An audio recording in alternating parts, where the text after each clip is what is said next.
तबाही का ये मंजर, लोगों की चीख पुकार और हजारों की तादाद में चारों ओर सिर्फ शव ही शव। ये तस्वीर देखकर आप कहेंगे कि वर्ल्ड वार 2 में जितनी तबाही हुई उससे ज्यादा दुनिया में आज तक किसी युद्ध के बाद नहीं हुई होगी। लेकिन हम कहेंगे कि भारत की धरती पर एक युद्ध ऐसा भी हुआ था जिसकी तबाही दोनों विश्व युद्धों से कहीं ज्यादा थी। द कर्मा आज आपको दुनिया के सबसे भयंकर युद्ध में हुई तबाही की दास्तान सुनाने जा रहा है। इससे पहले आपसे निवेदन है कि आप हमारे चैनल को जल्दी से सब्सक्राइब जरूर कर लें। महाभारत की बात आते ही सिर्फ कौरवों और पांडवों के बीच हुए युद्ध की याद आती है। हर कोई कहता है कि पांडवों ने अपने मान सम्मान और हक के लिए अपने चचेरे भाइयों का वध कर दिया, तो कोई कहता है कि कौरवों के अंत के साथ अधर्म का भी नाश हो गया। लेकिन कोई श्री कृष्ण के उस कथन को याद नहीं करता जो उन्होंने इस युद्ध के शुरू होने से पहले ही कहे थे। देवकी नंदन ने बार बार दोनों पक्षों को समझाया था कि इस युद्ध से इतनी तबाही होगी जिसकी कल्पना आने वाले युगों में भी कोई नहीं कर पाएगा। ये युद्ध इतिहास का सबसे प्रलयकारी युद्ध कहलाएगा।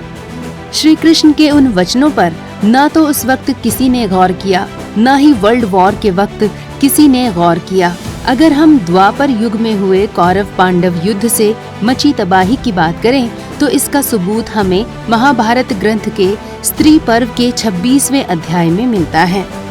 जब युद्ध खत्म होने के बाद कौरव नरेश धृतराष्ट्र पांडुपुत्र युधिष्ठिर से पूछते हैं कि इस युद्ध में कुल कितने सैनिक मारे गए।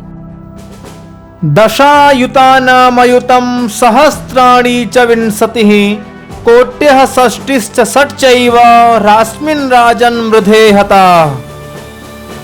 युधिष्ठिर इस श्लोक के जरिए कह रहे हैं कि हे राजन, इस महान प्रलयकारी युद्ध में 1 अरब 66 करोड़ 20 हजार योद्धा मारे गए हैं और अतिरिक्त 24,165 सैनिक लापता हो गए हैं।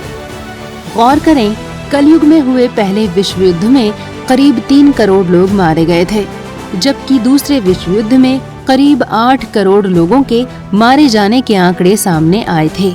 दोनों विश्व युद्धों के आंकड़ों को जोड़कर भी देखें तब भी महाभारत युद्ध में मारे गए लोगों की संख्या कई गुना ज्यादा रही।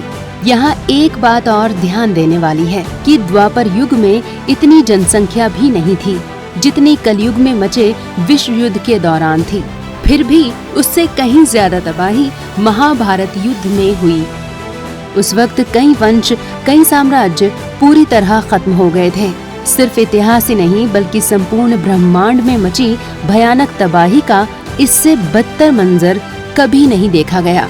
ऐसे में महाभारत सिर्फ धर्म की स्थापना का प्रतीक नहीं बल्कि युद्ध के जरिए होने वाली तबाही को भी बताता है और लोगों को सबक सिखाता है कि ना किसी का अपमान करो, ना किसी के साथ बुरा और ना ही किसी का हक छीनो।